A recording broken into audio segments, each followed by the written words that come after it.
Hey, this is Dave Baszucki, CEO, founder of Roblox, and I'm here with Ernie Klein. Hey, Ernie. Hey, Dave. Good to see you, man. Yeah, it's been a couple years. Last time we were together, we were hanging at South by Southwest talking about your first book, Ready Player One. But today it's Ready Player Two, and we're celebrating the publication in the US and the UK. I think it's safe to say this is probably the most highly anticipated fiction book of 2020. It's clearly on track to be a massive hit. I've read it. I'm blown away. It's worth Uh, it. It's worth the wait. I'm excited for people to finally get to read it. With Ready Player 2, we're going to see a lot of great stuff. There's another quest. Um, there's some technical advancements that Halliday left for Wade that could change a lot of things. We've got a lot of action. I think, it's not just the future of the Oasis, it's even a bigger future at stake. Because you're a visionary and you're thinking about VR all the time, I think there may be even hints and advancements there. So there's a lot in this thing coming. It's lots happened since I wrote the first book. I sold it back in 2010, so it's been 10 years, and the whole landscape of VR has changed since then. So there was a lot to take into consideration when I was writing Ready Player Two. The event we did on Roblox in 2018 had 13 million people participate. I Uh, think it's fair to say this is going to be even bigger. that first Roblox event was amazing, and I heard about it from people all around the world. Were excited about it, and my eldest daughter, had been playing Roblox for years, so it was really exciting to have Ready Player One take over her favorite game for a while and have her compete in the contest. I warned her she couldn't win, which disappointed her, but she still had fun participating. Yeah, I think when we talked at South by Southwest, you hinted a little about your daughter. I'm flattered to hear she's hanging on Roblox in the midst of all that's going on right now. So thank you for sharing that with us. It's been a huge boon for, I think, kids everywhere, just because it's like the Oasis. It's the closest thing to the Oasis that kids have right now, and just being able to jump in to Roblox whenever they get bored and be with their friends and spend time together in a virtual space has been really therapeutic. So you guys are doing good work.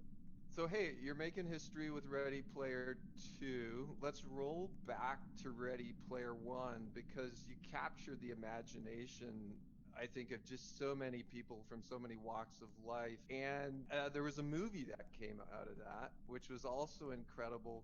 Does anything stand out for all of us that, fantasize about making movies and being in the movies and working with Spielberg?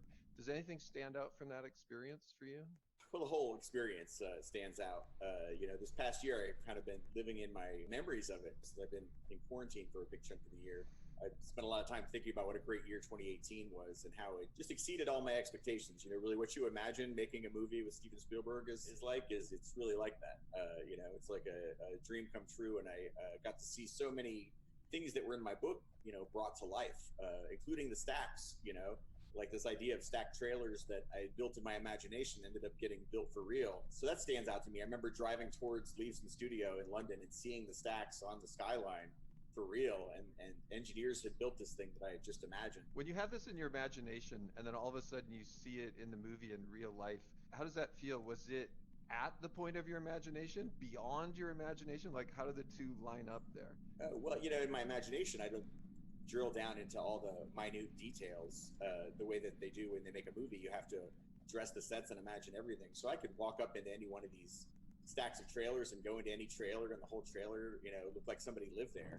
And people were living there. For the few days that we were shooting in the stacks, it was filled with extras who were all, dressed like it was 2045. It was just incredible. It was really a surreal experience. It felt like a dream kind of the whole time I was there. So even looking back on it now, I have to remind myself that all really happened.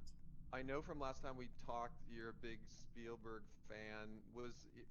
And if we move out of science fiction into non-science fiction movies, he's got a huge collection there as well. Is there anything that like pops out to you like an old favorite of yours?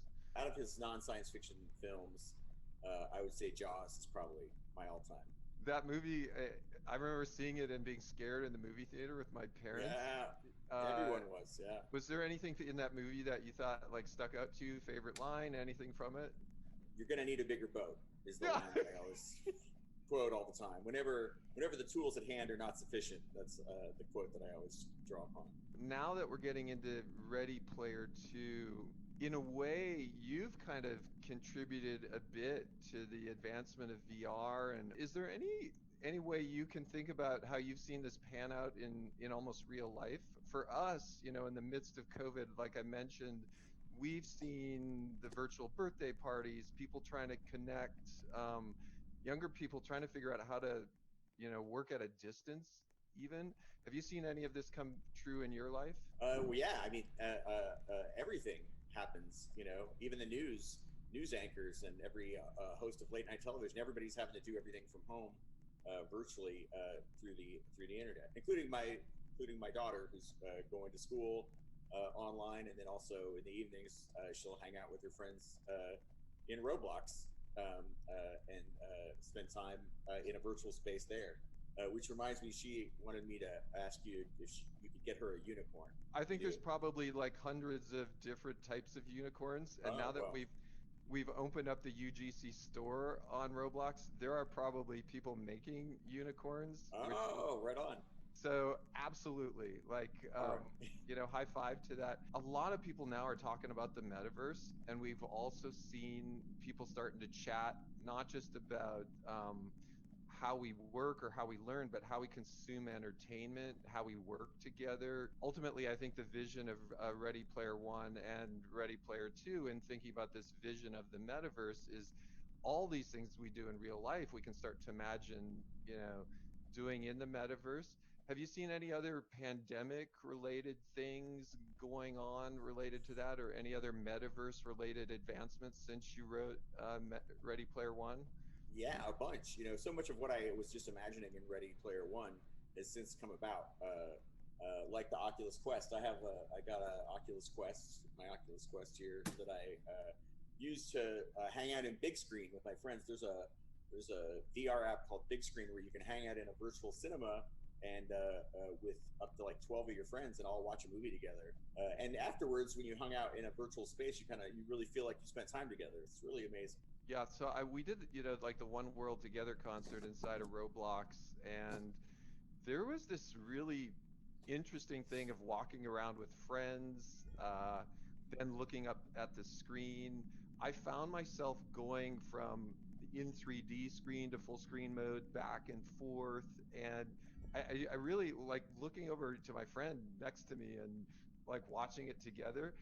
I caught a little of that energy, which I think is what we're all hopeful that the metaverse can kind of bring. So I'm looking behind you, at your vehicles. I actually have two DeLoreans hidden back here. But, so this is my garage where I come for inspiration. When I was just out of high school, I had a 1969 Pontiac Firebird, 400 cubic Oh, inch V8, 4 speed. I, I know DeLorean is like super favorite for you. Do you use the DeLorean? Like, how often do you drive it? I like to take this car out every night between usually like 8 and 10 o'clock and listen to 80s music and just like recharge my creative batteries. And whenever I take it out, it always makes people happy. You know, when they're seeing the car, it's usually somebody's seeing the DeLorean for the first time and they've never seen a time machine in person. So it's like a traveling happiness mobile. One thing I'm curious about, those DeLoreans, are they stock, or have you had to like modify the engine or anything to keep them going? Yeah, they're all like 35 years old. They made all the DeLoreans between 81 and 82, they're all about 40, almost 40 years old now, and they do require a lot of work to keep them running. And then plus adding all they obviously don't come with all the flux capacitor and wormhole emitter and all the Back to the Future gear. That's all has to be kind of scavenged and cobbled together. So I've been making it more screen accurate over the years. There's always more tweaks I can do to make it cooler. So it's like a hobby, you know, having a car like an old car like this antique is it's a fun hobby to have. And I think, in a sense, I think those are stainless, aren't they? Like, Oh isn't yeah, the they never rust. Yeah, isn't that they like the never. Cybertruck 40 years early or I something? know. Yeah, yeah. It's the Cybertruck definitely looks like it took some inspiration from the DeLorean. For a car that came out 40 years ago, it's still the most Yeah. futuristic looking car there is. It looks like a spaceship. Hey, so I know with Ready Player One and now with the release of Ready Player Two, your life's probably gone through a lot of change. Mine has too.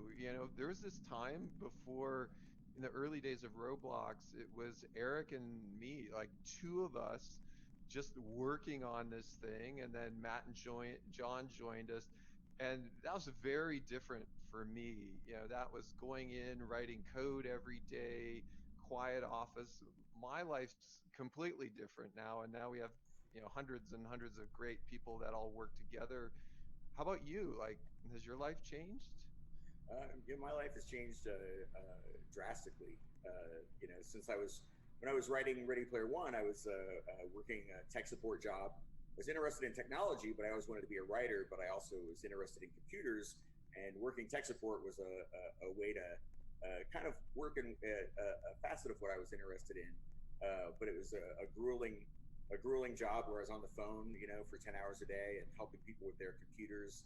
And it wasn't a job that I enjoyed, but because I worked that job, a lot of elements of what I was learning about technology and helping people use computers, and also the job of being a tech support rep, that all worked its way into my novel, into Ready Player One. The way the main character works tech support in the Oasis for a while, and so that was something from my life that ended up informing the story. So even though I didn't enjoy that job at the time, and wished I was working somewhere else, now I'm grateful that I had that job and that experience, because it worked its way into my story. It's like when I was a kid, we lived in a trailer park for a while, which was not fun. And my room was actually the tiny laundry room of the trailer, and it was just for a little while. But that was something that I put into Ready Player One. Wade Yeah. sleeping in the laundry room of his trailer, and Yep. the stacks and all of that came from this experience in my real life, and I saw it depicted in a Steven Spielberg movie. So that's something I always like to tell aspiring writers about. Is sometimes you're doing a job in your life, or you're living somewhere that you're not happy with, but later on that could help inspire you to write the story that could change your life. So you should kind of embrace those experiences, whatever is going on in your life, and try to put that into your work. And I think there's a lot of optimism, in your books as well, around the power of imagination. And in effect, the metaverse is built on imagination. So I always take that as a very Yeah, optimistic thing for all of us that are trying to create, whether it's music or 3D or imagery. yeah. Hey, and then riffing on Ready Player Two. So the number seven's kind of relevant, and of course we're not in spoiler zone here. But hey, is this random? Is there some significance to this? Like the number three in Ready Player One. Three is a magic number. Number seven is a number that comes up a lot in pop culture and in video games. And kind of collecting seven pieces of something is something that would come up in Dungeons and Dragons modules, and also in like Sonic the Hedgehog had seven Chaos Emeralds that were red, yellow, blue, cyan, white, purple, and green. And once you collected all of them, that's what you had to do to, I think, defeat Dr. Eggman and win the challenge. But there are a lot of quests that involve the number seven, and some songs that involve the number seven. And so I saw that was a way to weave all those things into the story and have a kind of a connecting element between them. So it'll make sense what I'm talking about uh, uh, once people out there read the book. But yeah, no, the number seven was a big influence. So hey, with Ready Player One, I think a lot of people who'd never worn a VR headset got exposure to the tech and to your vision through the book and through the movie. And part of the fun, I think, I imagine, of being a sci-fi writer is you're also a futurist in a way. I mean, that's part of the gig of being a sci-fi writer, which sounds really fun. And I think, in Ready Player Two, I think you go even a little further, and there's some really exciting kind of vision going beyond that.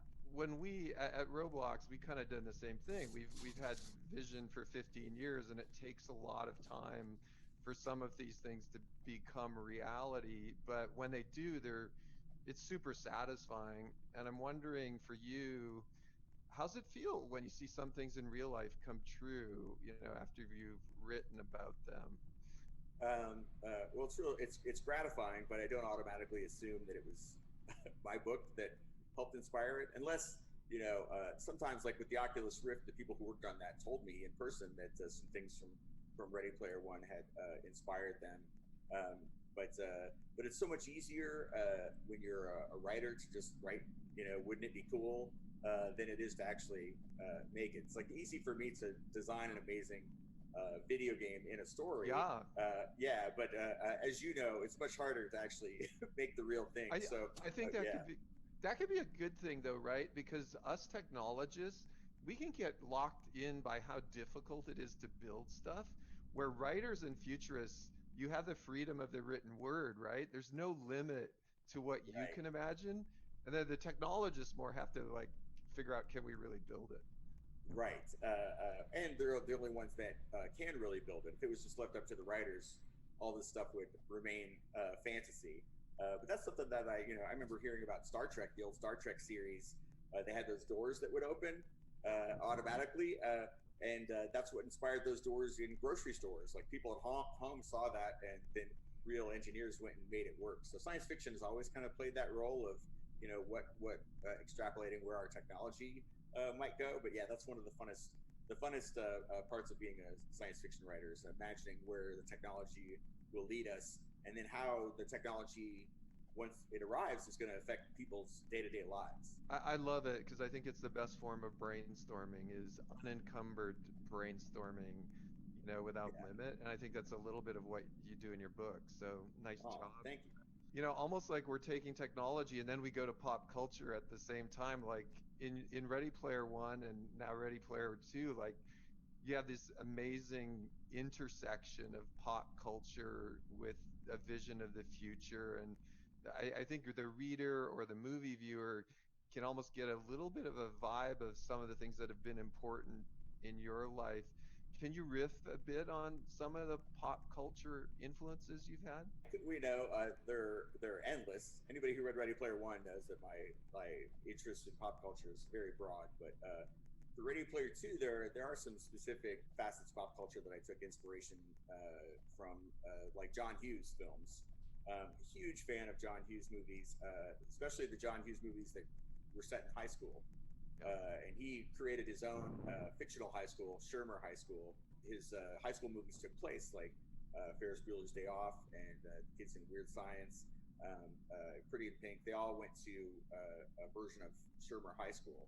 And I was always fascinated with high school being the setting for all these, dramas about young people's lives. Yeah. And especially The Breakfast Club. It's probably my favorite of all time. And I think 90%, 95% of that movie takes place in the school library, which ends up being like this social battlefield for the four kids as they get to know each other. And I always thought that was the library is a fascinating place to set a movie. And it might be the only movie that's completely set in a library. Yeah, Breakfast Club, one of my favorites. I love the soundtrack as well to that movie. Oh, so Yeah, great! Yeah. so good. Seems like the book was so fun to write. Are there any moments that you felt were super fun without giving away too much?